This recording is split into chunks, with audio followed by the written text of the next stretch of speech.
Hello my dear learning companions, welcome to Vasista 360, the world of English. My name is Ravindra. 21 రోజుల్లో English మన express English కోర్సులో భాగంగా ఇవాళ మనం మొదటి రోజున ఉన్నాం. ఈరోజు ఈ సెషన్లో మనం బేసిక్ కాన్సెప్ట్ని నేర్చుకుందాం. అసలు ఇంగ్లీష్ అంటే ఏంటి, ఎక్కడి నుంచి స్టార్ట్ అయింది, ఎలా మనం నేర్చుకోవాల్సి ఉంటుంది అనేది ఒకసారి మనం తెలుసుకుందాం. దీనికంటే ముందు మన మాతృభాష, మన అమ్మ భాష తెలుగు. మనం తెలుగు భాషను ఎలా నేర్చుకున్నాం? చిన్నప్పుడు మనం పుట్టిన తర్వాత మనం ఎదుగుతున్న క్రమంలో మెల్లమెల్లగా ఈ వోకల్ కార్డ్ నుంచి, ఈ స్వరపేటిక నుంచి మనం ఉత్పత్తి చేసేటటువంటి పదాలు ఏవైతే ఉంటాయో ఆ పదాలని మెల్లిమెల్లిగా ఉచ్చరిస్తూ మన మాతృభాషను నేర్చుకున్నాం. ఫర్ ఎగ్జాంపుల్ ఫస్ట్ స్టార్టింగ్లో అమ్మ, అత్త, తాత ఇలాంటి చిన్న చిన్న పదాలు నేర్చుకున్నాం. ఏం మాట్లాడాం మనం? ఫస్ట్ పదాలు మాట్లాడాం. అంటే ఫస్ట్ మనం సౌండ్స్ని ఉత్పత్తి చేసాం, ఆ తర్వాత పదాలని మాట్లాడాం. ఆ తర్వాత మనం ఏం చేస్తామంటే ఎదుగుతున్న క్రమంలో కొద్దిగా పెద్దగా అవుతున్నప్పుడు ఇంట్లో పెద్దవాళ్ళు ఎలా మాట్లాడుతుంటే వాళ్ళని చూసి అనుకరిస్తూ ఉంటాం. దీన్నే ఇమిటేట్ అని అంటూ ఉంటాం. ఇమిటేట్ చేయడం ద్వారా నేర్చుకుంటున్నాం, మిమైక్ చేయడం ద్వారా నేర్చుకుంటున్నాం.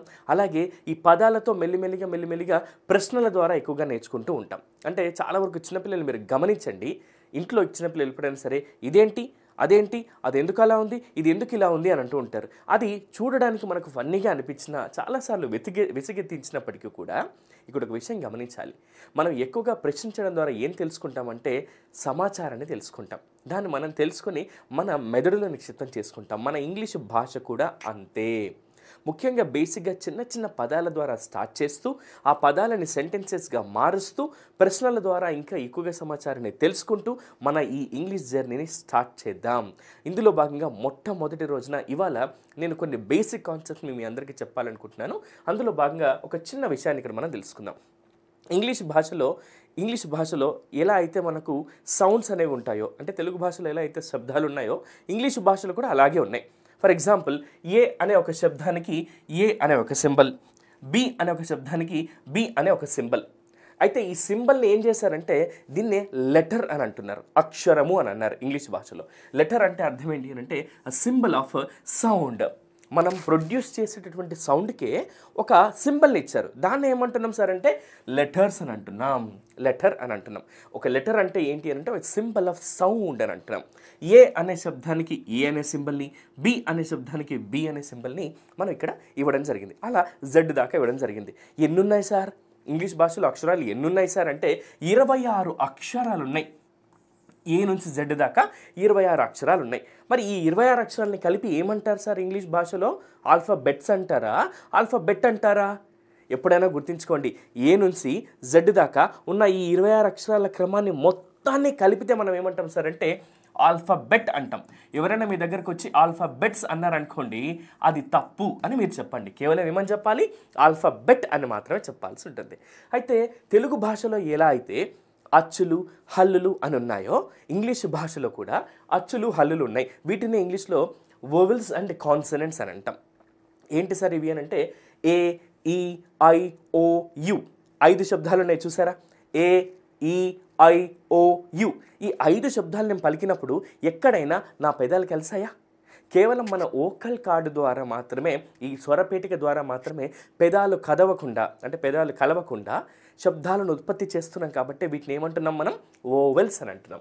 వీటిని వోవెల్స్ అని అంటాం ఇంగ్లీష్లో. తెలుగులో మనము అచ్చులు అని అంటాం. అయితే మిగతా పదాలు ఏవైతే ఉంటాయో బి, సి, డి, ఇవి ఇంకా మిగతా పదాలు జెడ్ దాకా ఏవైతే ఉంటాయో ఈ ఏఈ, ఐఓయులు కాకుండా వాటిని కాన్సనెంట్ అని అంటాం. కాన్సనెంట్ అంటే హల్లులు అని అంటాం. అయితే ఈ శబ్దాలు ఏవైతే ఉంటాయో వోవెల్స్ అండ్ కాన్సనెంట్ సౌండ్స్ ఏవైతే ఉంటాయో దీని గురించి అధ్యయనం చేసే శాస్త్రాన్ని ఇంగ్లీష్లో ఏమంటారు సార్ అంటే ఫోనెటిక్స్ అని అంటారు.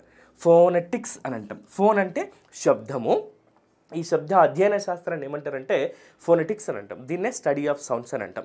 సరే ఇది అవసరమా సార్ తెలుసుకోవడం అంటే? బహుశా మనకు అవసరం పడవచ్చు కాబట్టి ఇక్కడ మనం చెప్పుకుందాం. ఇక్కడ మనం ఫస్ట్ లెటర్స్ ద్వారా ఇంగ్లీష్ భాషను నేర్చుకోబోతున్నాం. లెటర్స్లో మొట్టమొదటిది వోవెల్స్, కాన్సనెంట్స్ అని తెలుసుకున్నాం కదా. అయితే ఈ అక్షరాలు ఊరికే ఉండకుండా ఏం చేస్తారంటే పక్కపక్కనే చేరిపోయి ఒక అర్థాన్ని ఇస్తున్నాయి. గుర్తుంచుకోండి, పక్కపక్కన చేరినంత మాత్రాన అవి పదాలు కావు. అర్థాన్ని ఇచ్చినప్పుడు మాత్రమే పదంగా మారుతుంది. ఎలా? A group of letters gives meaning is called word అని చెప్పి చెప్తాం. కొన్ని అక్షరాలు ఏవైతే ఉంటాయో అవి పక్కపక్కన చేరి అర్థవంతంగా ఉంటే దాన్ని ఏమంటాం సార్ అంటే వర్డ్, పదము అని అంటాం. అంటే ఫస్ట్ అక్షరాల ద్వారా పదాలు.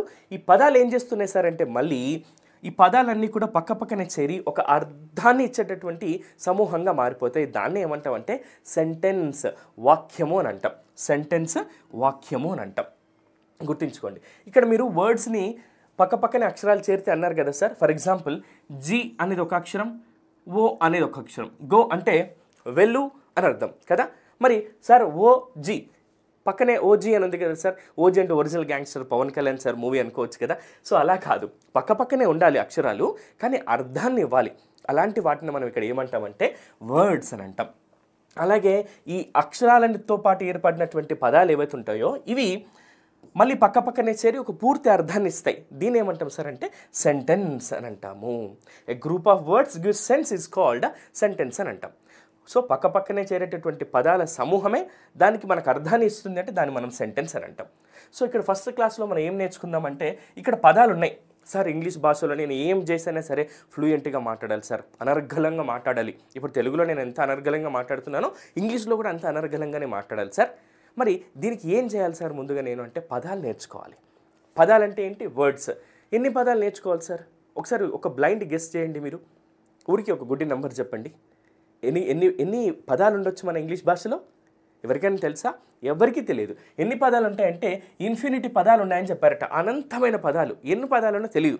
కాకపోతే ఒక సర్వే ప్రకారం, రీసెర్చ్ ప్రకారం తెలిసింది ఏంటి అని అంటే ఇంగ్లీష్ భాషలో 3 లక్షల పదాలు ఉన్నాయట. 3 లక్షల పదాలు ఉన్నాయట. సార్ ఇప్పుడు నేను ఇంగ్లీష్ నేర్చుకోవాలంటే మొత్తం 3 లక్షల పదాలు నేర్చుకోవాలా? అక్కర్లేదు. అందులో 2 సున్నాలు తీసేసి, చివరిలో 2 సున్నాలు తీసేసి కేవలం 3000 పదాలు, ఈ 3000 పదాలు మనం నేర్చుకుంటే చాలు ఇంగ్లీష్లో ఫ్లూయెంట్గా, ప్రొఫిషియెంట్గా, కాన్ఫిడెంట్గా మాట్లాడచ్చు. అయితే ఈ పదాలని ఎలా డివైడ్ చేశారు సార్ అంటే ఒక సెంటెన్స్లో అవి చేసే పనులను బట్టి ఇవి మళ్ళీ 8 రకాలుగా డివైడ్ చేస్తారు. అవి ఏంటి అని అంటే నౌను, ఇది పేర్లను గురించి తెలుపుతుంది. ప్రనౌన్, పేర్లకు బదులుగా వాడతాం, దీన్నే సర్వనామము అంటాం. ఇక వర్బ్, ఇది పనులను గురించి తెలియజేస్తుంది. అడ్జెక్టివ్ అంటే ఏంటి అని అంటే ఈ నౌన్ లేదా ప్రనౌన్ యొక్క విశేషణాన్ని తెలుపుతుంది అనమాట. ఫర్ ఎగ్జాంపుల్ నా దగ్గర ఒక వాచ్ ఉంది. ఏ వాచ్ ఉంది అని అంటే టైటాన్ వాచ్ ఉంది అనుకుందాం. టైటాన్ అనేది ఏమవుతుంది ఇక్కడ అంటే అడ్జెక్టివ్ అవుతుంది, వాచ్ అనేది నౌన్ అవుతుంది. ఇవన్నీ కూడా మనం రాబోయే క్లాస్లో డీటెయిల్గా తెలుసుకుందాం. ఇక్కడ అడ్వర్బ్ అని ఉంది. అడ్వర్బ్ అంటే ఏంటి అంటే ఒక పని జరిగింది, కానీ ఏ విధంగా జరిగింది, ఎలా జరిగింది, ఎప్పుడు జరిగింది అని చెప్పేదే అడ్వర్బ్ అని చెప్తాం. ఇక ప్రిపోజిషన్ అంటే ఈ ప్రిపోజిషన్ అనేది ఏం చేస్తుంది అంటే ఒక సెంటెన్స్లో ఇది కూడా ఒక పదమే, ఒక సెంటెన్స్లో నౌన్కి మిగతా పదాలకి ఉన్నటువంటి రిలేషన్ని తెలియజేస్తుంది. నౌన్ లేదా ప్రొనౌన్కి మిగతా పదాలకు ఉన్నటువంటి సంబంధాన్ని తెలుపుతుంది. రిలేషన్ వర్డ్ అంటారు ఇది. ఇక కంజంక్షన్, జంక్షన్ అనగానే మీకు ఒక విషయం గుర్తుకు రావాలి. చౌరస్తా, కూడలి అని అంటాం. 4 దారులు లేదా 3 దారులు కలిసే కొన్ని బాటలు ఉంటాయి కదా, జంక్షన్ అంటాం. ఈ కంజంక్షన్ అనేది కూడా ఏం చేస్తుందంటే కొన్ని పదాలను, కొన్ని వాక్యాలను కలిపేటటువంటి పదాలన్నమాట. ఇక ఇంటర్జెక్షన్ ఏంటి అంటే ఆశ్చర్యార్థకమైనటువంటి సందర్భాన్ని తెలియజేసేందుకు ఈ ఇంటర్జెక్షన్ని వాడతాం. ఇప్పుడు మనం కొంచెం బేసిక్ కాన్సెప్ట్ నేర్చుకున్నాం కదా. ఇప్పుడు ఏవైతే 8 పార్ట్స్ ఆఫ్ స్పీచ్ని మనం డిస్కస్ చేసామో వాటిని ఇప్పుడు మళ్ళీ ఒక్కొక్క దాన్ని డీటెయిల్గా తెలుసుకుందాం ఈ మొదటి క్లాస్లో. ఇంగ్లీష్లోని పదాలు అవి చేసే పనులను బట్టి మనం 8 రకాలుగా విభజించాం. వాటిని ఏమంటున్నాం సార్ అంటే పార్ట్స్ ఆఫ్ స్పీచ్, భాషా భాగములు అని అంటున్నాం. పార్ట్స్ ఆఫ్ స్పీచ్ అని అంటున్నాం. అయితే ఇందులో మొదటిది ఏంటి సార్ అంటే నౌన్, నామవాచకం. ఇది ఏం చేస్తుంది సార్? పేర్లను గురించి తెలుపుతుంది. నెక్స్ట్ ప్రనౌన్, సర్వనామము. వర్బ్, క్రియా. అడ్జెక్టివ్, విశేషణము. అడ్వర్బ్, క్రియా విశేషణము. ప్రిపోజిషన్, విభక్తి ప్రత్యయము. కంజంక్షన్, సముచ్చయము. ఇంటర్జెక్షన్. సార్ ఇక్కడ కంజంక్షన్ ఉంది, ఇక్కడ కూడా జంక్షన్ రావాలి కదా అని మీరు అనుకోవచ్చు. కాదు, కంజంక్షన్ వేరు, ఇది ఇంటర్జెక్షన్ వేరు, గుర్తుంచుకోండి. ఇప్పుడు ఒక్కొక్క దాని గురించి మళ్ళీ మనం డీటెయిల్గా తెలుసుకుందాం. ఈ నౌన్ ఏం చేస్తుంది సార్ అంటే ఒక నౌన్ అనేది ఏంటి అని అంటే a noun is a word. ఏదైనా సరే వ్యక్తుల, వస్తువుల, ప్రదేశాల, ఐడియాల పేర్లను మనం ఏమంటామంటే సింపుల్గా చెప్పాలంటే వస్తువుల పేర్లను కానీ, మనుషుల పేర్లను కానీ, జంతువుల పేర్లను కానీ, పక్షుల పేర్లను కానీ, ప్రదేశాల పేర్లను కానీ, ఇలా పేర్లను తెలిపే పదాలు ఏవైతే ఉంటాయో వాటిని ఇంగ్లీష్లో మనం నౌన్ అని అంటాం. మరి ఇవి ఎన్ని రకాలు సార్ అంటే మేజర్గా 2 రకాలు ఉంటాయి. అదేంటి అని అంటే ఒకటి కాంక్రీట్ నౌన్ అని, రెండవది అబ్స్ట్రాక్ట్ నౌన్ అని. సార్ ఇంగ్లీష్ నేర్చుకోవాలనుకుంటున్నాను సార్, నాకు ఎందుకు ఇంత డీటెయిల్గా చెప్తున్నారంటే సింపుల్గా చెప్తాను మీకు అర్థమయ్యే విధంగా. కాంక్రీట్ నౌన్ అంటే ఏంటి అని అంటే మన కళ్ళతో చూడగలిగేవి, స్పర్శ జ్ఞానంతో తెలుసుకోగలిగేవి ఏవైతే ఉంటాయో వాటిని మనము కాంక్రీట్ నౌన్స్ అంటాం. సింపుల్గా చెప్పాలంటే నేను రాఘవేంద్ర, నా పేరు రాఘవేంద్ర, నేను మీకు కనిపిస్తున్నాను, నన్ను చూడగలుగుతున్నారు. సో ఇలా కళ్ళతో చూడగలిగేవి, స్పర్శ జ్ఞానంతో తెలుసుకోగలిగేవి ఏవైతే ఉంటాయో వాటన్నిటి పేర్లను ఏమంటామంటే కాంక్రీట్ నౌన్స్ అని అంటాం. ఇక అబ్స్ట్రాక్ట్ నౌన్స్ అంటే ఏంటి అంటే అమూర్తమైనటువంటి భావనలు అని అంటాం. సింపుల్గా చెప్పాలంటే కళ్ళతో చూడలేము, స్పర్శ జ్ఞానంతో తెలుసుకోలేము, కేవలం మనసుతో మాత్రమే ఫీల్ అవుతామన్నమాట. అలాంటి వాటిని ఏమంటాం సార్ అంటే అబ్స్ట్రాక్ట్ నౌన్స్ అని అంటాం. ఫర్ ఎగ్జాంపుల్ ఈ కాంక్రీట్ నౌన్లో టచ్ స్పర్శ ద్వారా, హీరింగ్ వినికిడి ద్వారా, సైట్ చూడడం ద్వారా, స్మెల్ వాసన తెలుసుకోవడం ద్వారా, టేస్ట్ చేయడం ద్వారా, ఇలా కళ్ళతో చూడగలిగేవి స్పర్శ జ్ఞానంతో మిగతా ఈ ఇంద్రియాలన్నిటితో ఏవైతే తెలుసుకుంటామో వీటిని కాంక్రీట్ నౌన్స్ అంటాం. Raghavendra, boy, girl, king, queen, Hyderabad, Mumbai ఈ పేర్లన్నీ కూడా ఏంటి సార్ అంటే కాంక్రీట్ నౌన్స్ కిందకి వస్తాయి. మరి అబ్స్ట్రాక్ట్ నౌన్ అంటే ఏంటి సార్?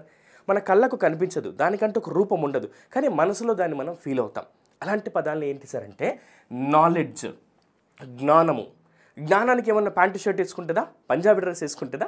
అది ఎవరికి తెలియదు, కాకపోతే మనందరికీ తెలుసు నాలెడ్జ్ అంటే జ్ఞానము అని, దాన్ని మనసుతో ఫీల్ అవుతాం. ఇలాంటి పదాలని మనం ఏమంటామంటే అబ్స్ట్రాక్ట్ నౌన్స్ అని అంటాం. అయితే విజ్డమ్ తెలివితేటలు, టెన్షన్, మనందరికీ టెన్షన్ పడుతూ ఉంటాం. టెన్షన్కి ఏమైనా రూపం ఉంటుందా అంటే ఉండదు, కాకపోతే మనందరం కూడా వాటిని ఫీల్ అవ్వగలుగుతూ ఉంటాం. హోప్ నమ్మకం, ఇక లవ్ ప్రేమ. ఈ ప్రేమ అనేది కూడా దీనికి ఎలాంటి రూపం ఉండదు, ఇది కూడా ఒక అబ్స్ట్రాక్ట్ నౌనే, కేవలం ఆ భావనను మనం ఫీల్ అవుతూ ఉంటాం. నెక్స్ట్ పీస్ ప్రశాంతత, సక్సెస్ విజయము, ఇవన్నిటిని ఏమంటాం సార్ అంటే అబ్స్ట్రాక్ట్ నౌన్స్ అంటాం. అయితే ఈ కాంక్రీట్ నౌన్లో మళ్ళీ ఒక 4 రకాలు ఉన్నాయి. అవి ఏంటి అనేది మన రోజువారీ జీవితంలోని ఎగ్జాంపుల్స్ని తెలుసుకుంటూ నేర్చుకుందాం. అందులో మొదటిది ఏంటి సార్ అంటే ప్రాపర్ నౌన్. ప్రాపర్ నౌన్ అంటే ఏంటంటే words for specific things, people and places. మనుషుల యొక్క, ప్రదేశాల యొక్క, వస్తువుల యొక్క పేర్లను స్పెసిఫిక్గా మెన్షన్ చేసే పేర్లను ఏమంటాం సార్ అంటే ప్రాపర్ నౌన్ అంటాం.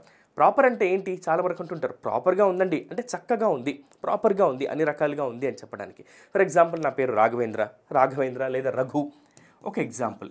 మనుషుల పేరు కాబట్టి ఇది ఒక ఎగ్జాంపుల్. నెక్స్ట్ స్పెసిఫిక్గా చెప్తున్నాం, మనిషే కానీ ఎవరైనా రఘు, రాఘవేంద్ర అని చెప్తున్నాం. నెక్స్ట్ హైదరాబాద్, హైదరాబాద్ ప్రదేశం పేరు ఇది, కాబట్టి ఇది కూడా ఏమవుతుంది సార్ అంటే ప్రాపర్ నౌన్ అవుతుంది. ఇలా మనుషుల పేర్లు, జంతువుల పేర్లు, వస్తువుల పేర్లు, ప్రదేశాల పేర్లు, వీటిని ఏమంటాం సార్ అంటే ప్రాపర్ నౌన్స్ అంటాం.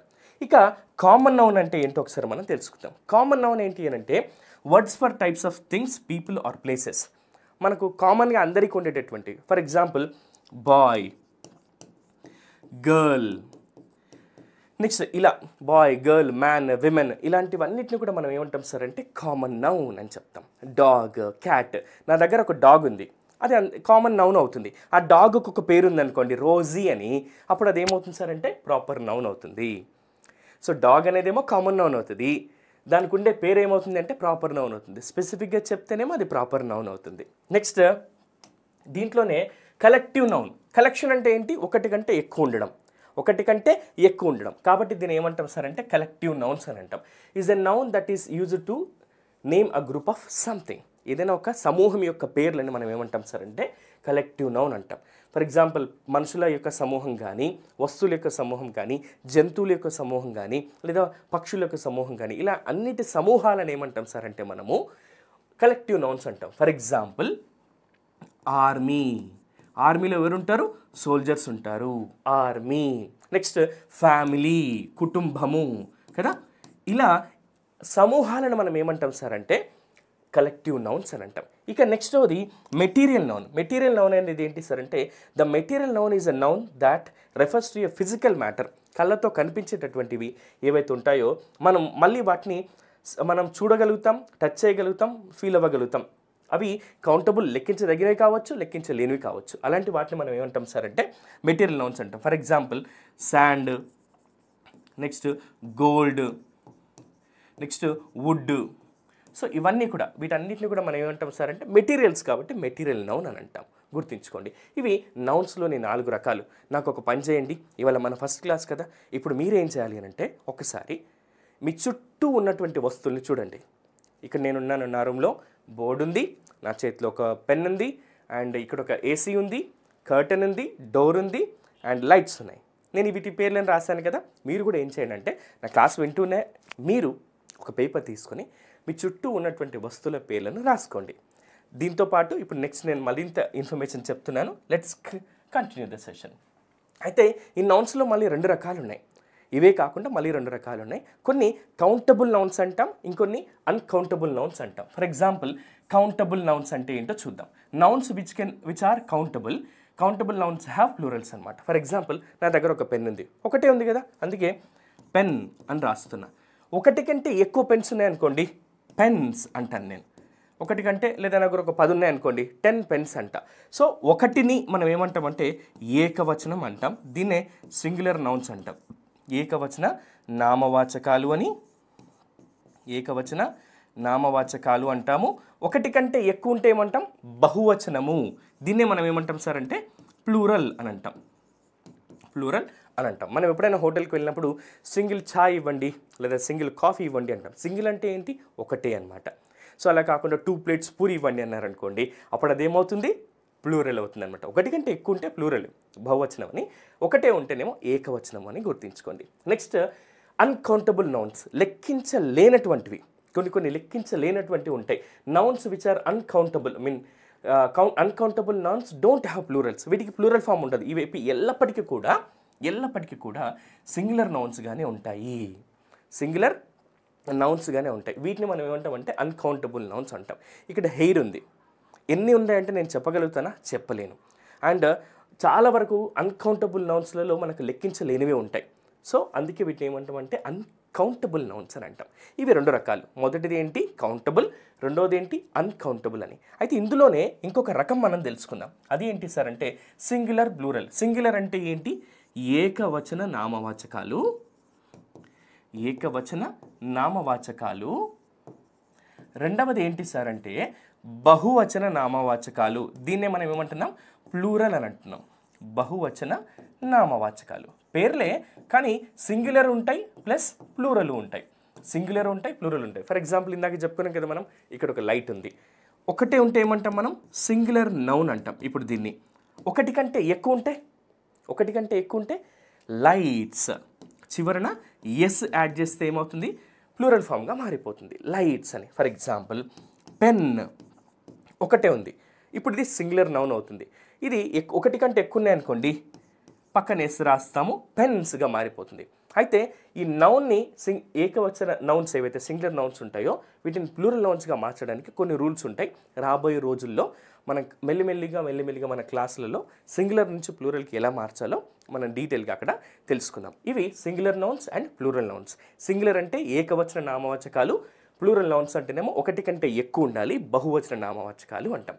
ఇది నౌన్స్కి సంబంధించింది. నౌన్స్ అంటే ఏంటి పేర్లు, నామవాచకాలు అంటాం. ఎవరి పేర్లు, వ్యక్తుల పేర్లు, మనుషుల పేర్లు, జంతువుల పేర్లు, ప్రదేశాల పేర్లు, సో పక్షుల పేర్లు, ఇలా మనకు వచ్చే ఐడియాల పేర్లను కూడా మనం ఏమంటాం సార్ అంటే నౌన్స్ అని అంటాం. ఇక రెండోది ఏంటి సార్ అంటే pronouns.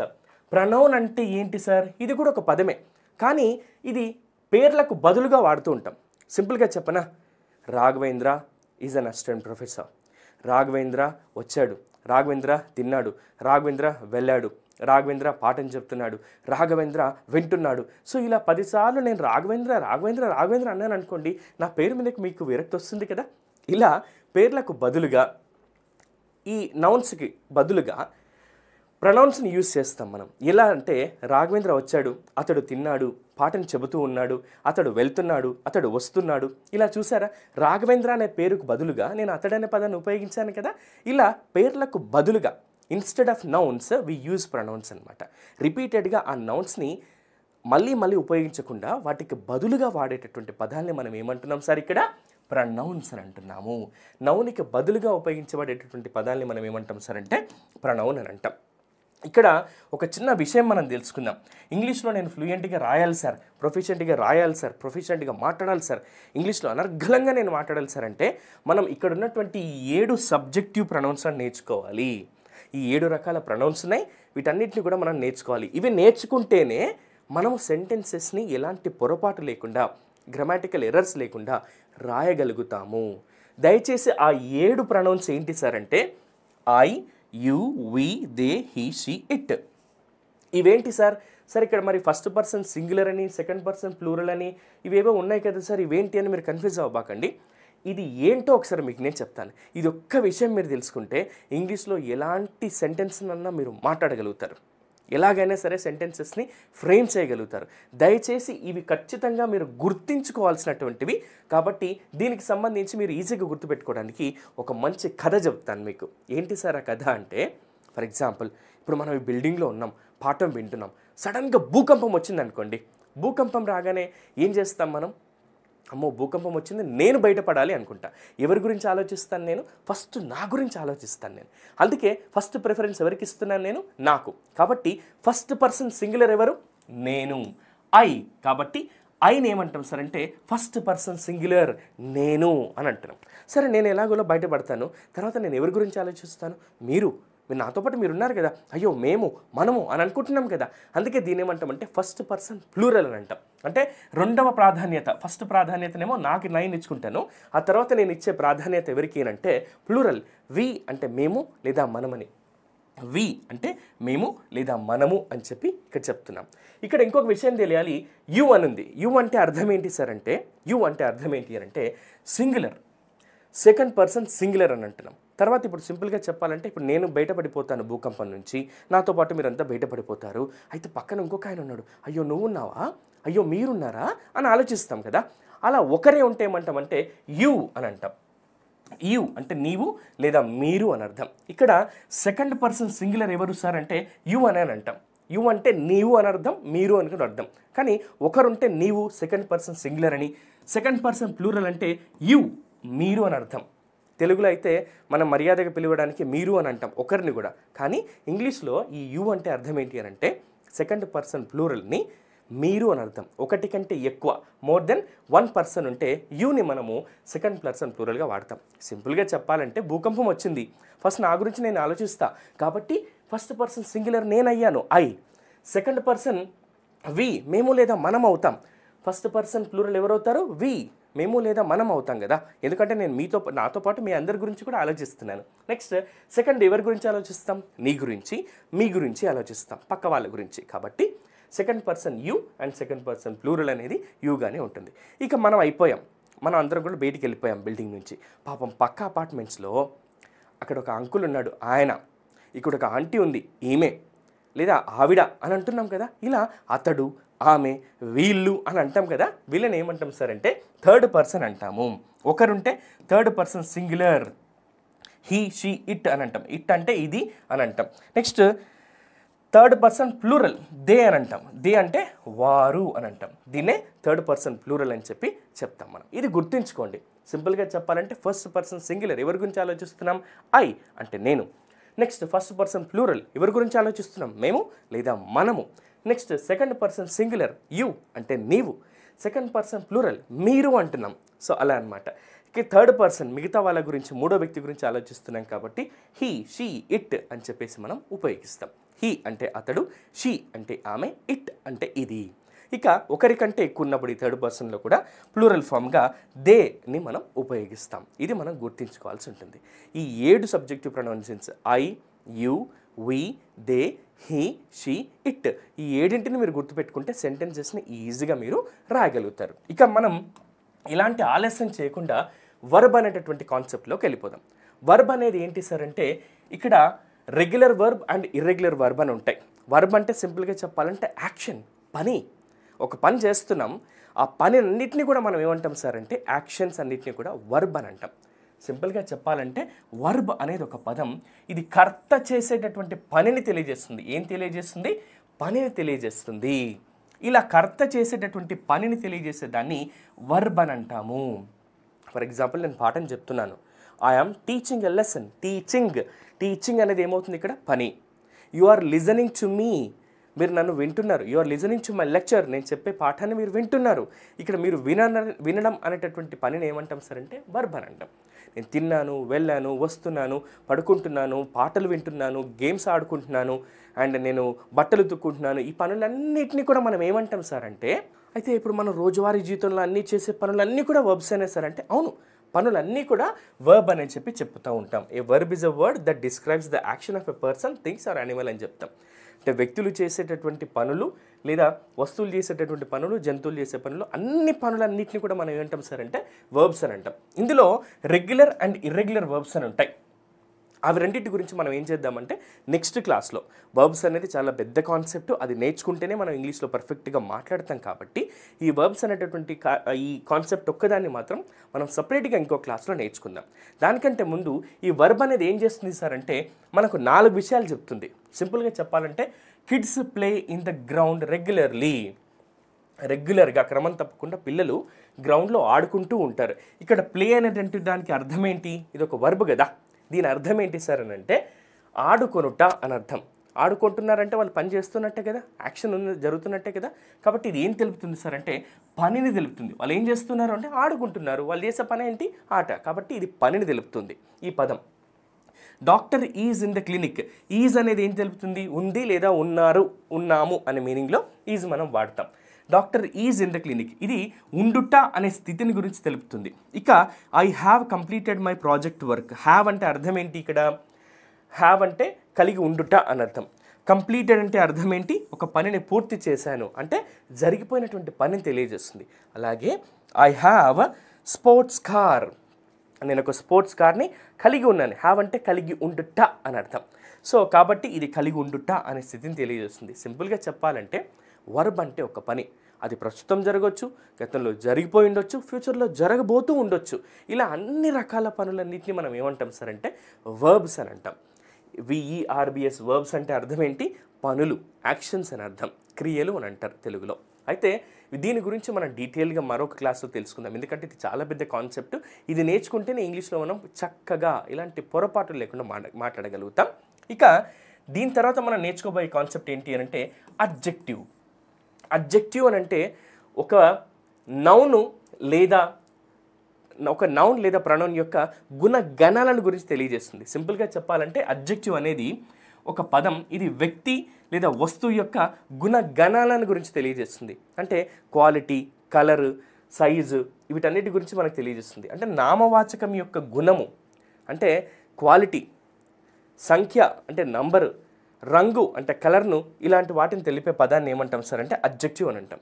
For example she is a girl అన్నారనుకోండి, ఆమె ఒక బాలిక. కానీ ఎలాంటి బాలిక? Good girl. గుడ్ అంటున్నాను ఇక్కడ. గుడ్ అంటే ఏం చెప్తున్నాను నేను? క్వాలిటీ చెప్తున్నా. అమ్మాయి అని చెప్పాను, కానీ ఎలాంటి అమ్మాయి? మంచి అమ్మాయి. ఇక్కడ గర్ల్ అనేదేమో నౌన్ అవుతుంది మనకి.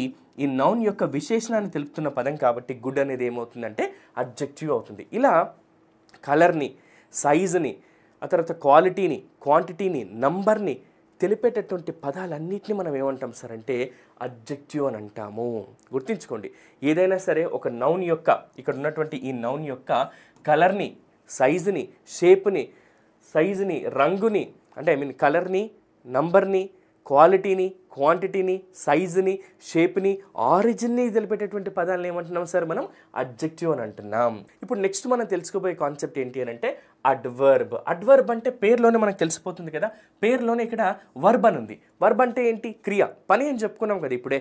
మరి అడ్ అంటే ఏంటి సార్ అంటే ఆ పని ఎలా జరిగింది అని ఇంకొంచెం డిస్క్రైబ్ చేస్తుంది. సింపుల్గా చెప్పాలంటే ఒక పని జరిగింది, కానీ అది ఎలా జరిగింది, ఎప్పుడు జరిగింది, ఎక్కడ జరిగింది, ఎందుకు జరిగింది అని ఈ విషయాలన్నింటినీ తెలిపేటటువంటి పదాలని మనం ఏమంటాం సార్ అంటే అడ్వర్బ్స్ అని అంటాం. అందుకే ఒక పని జరిగినప్పుడు ఆ క్రియ గురించి తెలిపే ఏదైతే ఉంటుందో దాన్నే క్రియా విశేషణం అని అంటాం. It qualifies a verb, adjective లేదా మరొక అడ్వర్బ్ని ఇది క్వాలిఫై చేస్తుంది. అంటే ఈ అడ్వర్బ్ అనేది ఏం చేస్తుంది సార్ అంటే వర్బ్ యొక్క విశేషణాన్ని తెలుపుతుంది. ఒక పని జరిగింది సార్, కానీ అది హౌ, ఎలా జరిగింది, వెన్, ఎప్పుడు జరిగింది, వై, ఎందుకు జరిగింది, వేర్, ఎక్కడ జరిగింది, ఇలా ఈ విషయాలన్నింటినీ తెలిపేటటువంటి పదాలని మనం ఏమంటాం సార్ అంటే అడ్వర్బ్స్ అని అంటాము. ఫర్ ఎగ్జాంపుల్ ఇవి ఎట్లా ఏర్పడతాయి సార్ అంటే అడ్జెక్టివ్ పదాలు ఏవైతే ఉంటాయో ఇందాక మనం చెప్పుకున్నాం కదా, అడ్జెక్టివ్ అంటే ఏంటి? నౌన్ యొక్క క్వాలిటీని, క్వాంటిటీని, కలర్ని, సైజుని, నంబర్ని, ఆరిజిన్ని ఎక్స్ప్లెయిన్ చేసేటటువంటి, డిస్క్రైబ్ చేసేటటువంటి పదాలు. కాబట్టి ఆ పదాల పక్కన ఎల్వై యాడ్ చేస్తే చాలు ఇవి అడ్వర్బ్గా మారిపోతాయి. చాలా వరకు అడ్వర్బ్ అనే పదాలు 90% అన్నీ కూడా చివరన ఎల్వై పదాలతోనే, అక్షరాలతోనే ఎండ్ అవుతూ ఉంటాయి. LY అనే అక్షరాలతో ఎండ్ అవుతూ ఉంటాయి. ఫర్ ఎగ్జాంపుల్ క్విక్ అంటే త్వరగా, ఇది ఒక అడ్జెక్టివ్. దీని పక్కన LY యాడ్ చేస్తే క్విక్లీ అనేటటువంటి అడ్వర్బ్ అనేది ఏర్పడుతుంది. క్విక్లీ, బ్రేవ్లీ, స్ట్రాంగ్లీ, ఇమ్మెన్స్లీ ఇలాంటి పదాలన్నింటినీ మనం ఏమంటాం సార్ అంటే అడ్వర్బ్స్ అని అంటాం. అడ్వర్బ్ అంటే ఏం చేస్తుంది సార్? ఇది ఒక పని జరిగింది, క్రియ. ఆ పని ఎప్పుడు జరిగింది, ఎక్కడ జరిగింది, ఎలా జరిగింది, ఎందుకు జరిగింది, ఇలా ఈ విషయాలన్నింటినీ తెలిపేటటువంటి పదాలని మనం ఏమంటామంటే అడ్వర్బ్ అని అంటాం. సింపుల్గా చెప్పాలంటే మాయలోడి సినిమాలో కోట శ్రీనివాసరావు గారు, బాబు మోహన్ గారిది ఒక కామెడీ ఉంటుంది కదా, అందులో ఒక పని జరిగినప్పుడు ఎందుకు, ఏమిటి, ఎలా అని, అలా ఇక్కడ కూడా ఒక పని జరిగింది, అది how, when, why and where, ఈ విషయాల్ని తెలిపేటటువంటి పదాలని మనం అడ్వర్బ్స్ అని అంటాం. ఇక అత్యంత ముఖ్యమైనది ఏంటి సార్ అంటే దీంట్లో కొన్ని ఎగ్జాంపుల్ చూశాక మనం నెక్స్ట్ కాన్సెప్ట్లోకి వెళ్ళిపోతాం. ఇందులో భాగంగా మనం ఏం చేద్దాం సార్ అంటే ఇక్కడ కొన్ని సెంటెన్సెస్ ఇచ్చారు. షీ వాక్స్ స్లోలీ అని ఉంది. ఇక్కడ వాక్స్ అంటే ఏంటి? నడవడం అని కదా. ఇది ఒక పని, ఆమె నడుస్తుంది, కానీ ఎలా నడుస్తుంది? స్లోలీ, నెమ్మదిగా నడుస్తుంది అని. నెక్స్ట్ హీ ర్యాన్, పరిగెత్తాడు, కానీ ఎలా పరిగెత్తాడు? క్విక్లీ, త్వరగా పరిగెత్తాడు అని క్విక్లీ అని అంటున్నాం. క్విక్ ప్లస్ ఎల్వై క్విక్లీగా మారిపోయింది. నెక్స్ట్ టాటాయిస్, తాబేలు, వాక్స్, నడుస్తుంది, ఎలా నడుస్తుంది? స్లోలీ, నెమ్మదిగా నడుస్తుంది అని.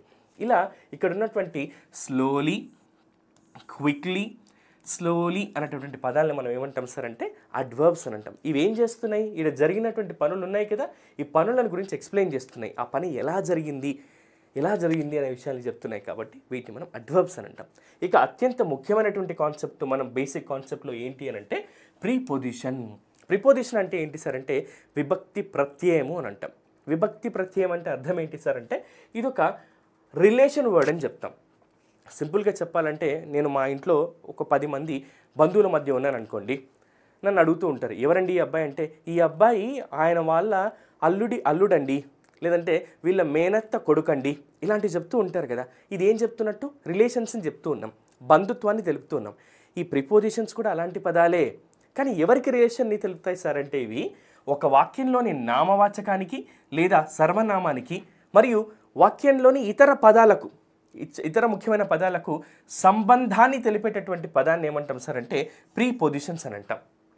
ప్రీపోజిషన్స్ అని అంటాం అంటే ఒక నౌన్కి లేదా ప్రొనౌన్కి ముందు వచ్చి ఏం చేస్తాయి సార్ అంటే ఈ నౌన్కి లేదా ప్రొనౌన్కి మిగతా సెంటెన్స్లోని పదాలకి ఉండేటటువంటి రిలేషన్ గురించి ఎక్స్ప్లెయిన్ చేసే పదం ఏదైతే ఉంటుందో దీన్ని మనం ఏమంటాం సార్ అంటే ప్రీపోజిషన్ అని అంటాము.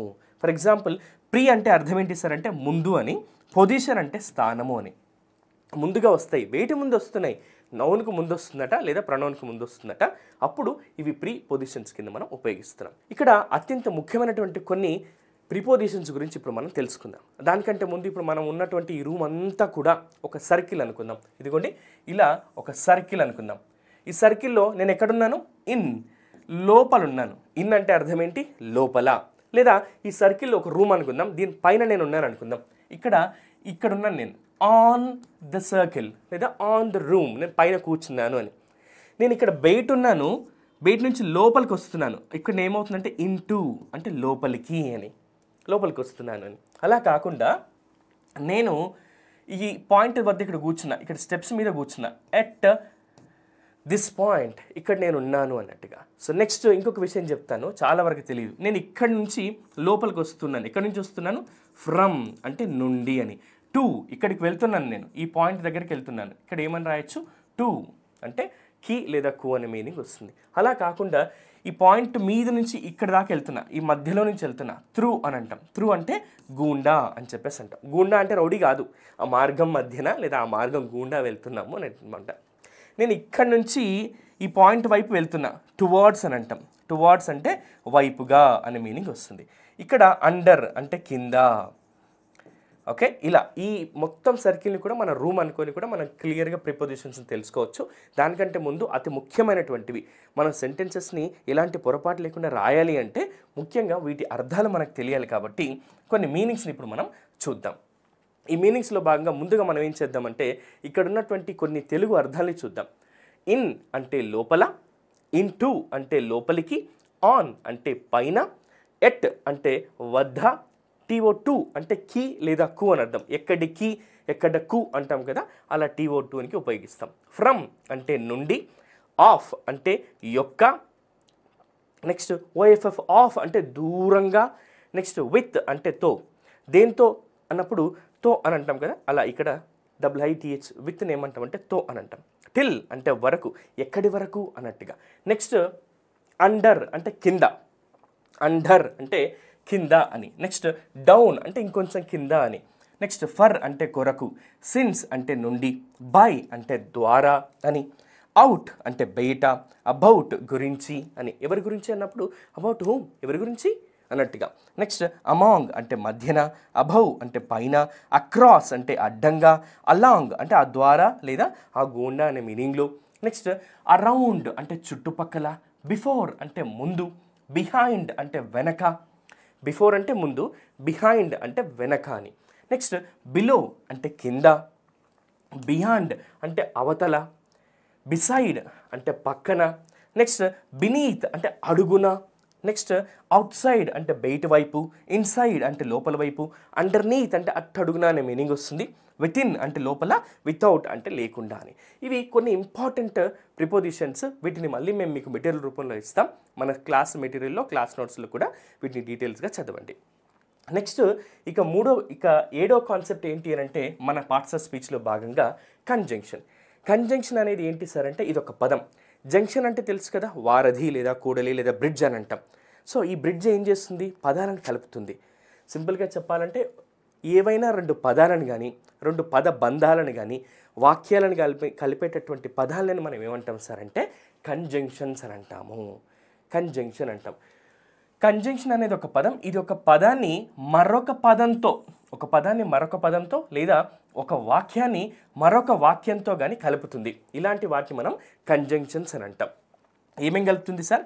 పదాలను కలుపుతుంది, పద బంధాలను కలుపుతుంది, వాక్యాలను కలుపుతుంది. ఇలాంటి వాటిని మనం ఏమంటున్నాం ఇక్కడ కంజంక్షన్ అంటున్నాం. కొన్నింటిని మనం చూద్దాం ఏంటి ఆ కంజంక్షన్స్ అనేవి. ఇవి మళ్ళీ మనం రాబోయే క్లాస్లో డీటెయిల్గా ఒక్కొక్క దాని గురించి తెలుసుకుందాం. ఇది ఫస్ట్ క్లాస్ కాబట్టి వీటి డెఫినేషన్స్ అవి ఏంటో మాత్రమే తెలుసుకుందాం. ఫర్ అంటే కొరకు, ఇందాక చెప్పుకున్నాం కదా. అండ్ అంటే మరియు, నార్ అంటే లేదు, బట్ అంటే కానీ, ఆర్ అంటే లేదా, ఎట్ అంటే ఇంకను, సో అంటే కాబట్టి అని. ఈ ఏడింటిని మనం ఏమంటాం సార్ అంటే కంజంక్షన్స్ అని అంటాం. ఇవేనా అంటే ఇంకా చాలా కంజంక్షన్స్ ఉంటాయి.